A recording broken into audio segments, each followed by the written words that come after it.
Hey y'all, Daniel Aaron here, your guide to vibrant living and Facebook Live Mini, perhaps something special for others of you not tuning in on Facebook.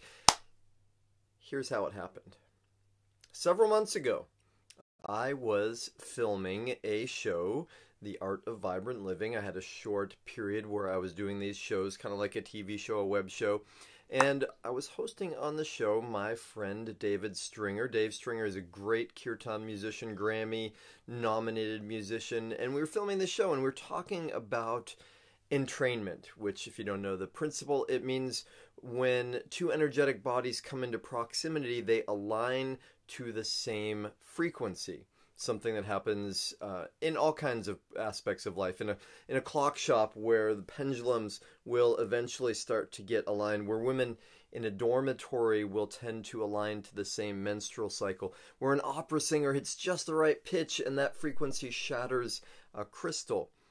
Entrainment is something that's extremely powerful in teaching and in healing experiences. We could do a whole episode just on that. Anyway, though, Dave was talking about this with some of the cool experiments that he and others are doing these days around consciousness and consciousness in groups and raising consciousness. And in the midst of the conversation, I heard in my head the following words. When I used to teach yoga, and then I talked to some about entrainment. However, my identity was attached to myself as a yoga teacher. And in fact, I had events coming up where I was going to be teaching yoga and teaching others how to teach yoga. So rather than say what I heard in my head, I said, at times in the past when I was teaching yoga, and talked about entrainment. So my head, the words that came to me out of the blue were, when I used to teach yoga, I was not ready for that. I was not ready. I was scared of what that meant. I was attached to it. And it took me several months from that time to catch up with what my subconscious told me in that moment.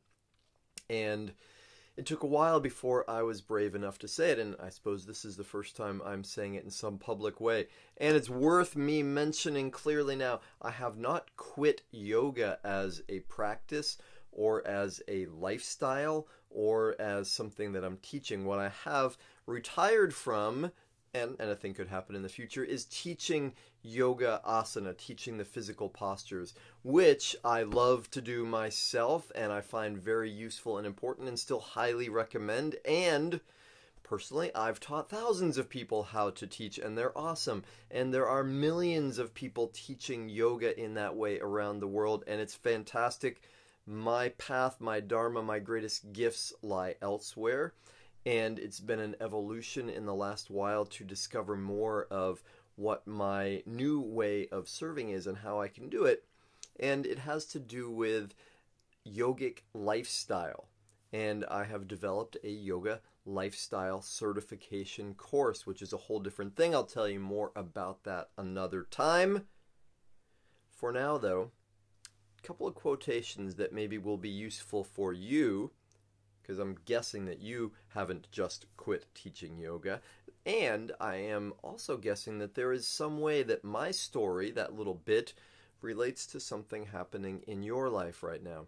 Many years ago, when I first launched onto the spiritual path, I came across a poem called The Invitation.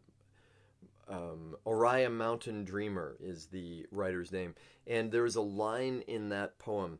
And the poem goes through a series of, what I want to know is, if you will, what I want to know is, I don't care if you've done this, what I want to know is, the line, what I want to know is, will you be true to yourself even if it means disappointing another? Will you be true to yourself even if it means disappointing another? And I so clearly remember the instant I first read that, and it was, oh! I felt that like a gunshot go through me, like, oh my goodness, no way. I cannot risk disappointing another. It was a radical concept for me at that point. And now, I still don't like disappointing anybody. Right? Least of all, my daughter or the woman in my life. I don't like disappointing anyone. And I have also learned that being true to ourselves is, in the end, even more important. And there's a quotation that's sometimes attributed to Lao Tzu, and I'm sure he said something very similar to this, and it is, when we are willing to let go of who we've been, we become who we can be, or who we truly are. And so for me, having built quite an identity around yoga teaching, I was famous as a yoga teacher. I'm good at yoga teaching. People want me to do that. And I love it, actually. I love when I do it. It's a beautiful feeling to serve in that way.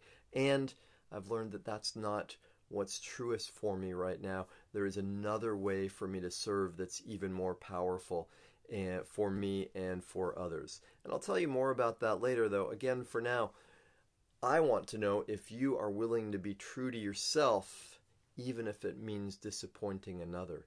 And can you let go of some aspect of who you were that's no longer fitting who you are in order to become who you truly are, who you are becoming?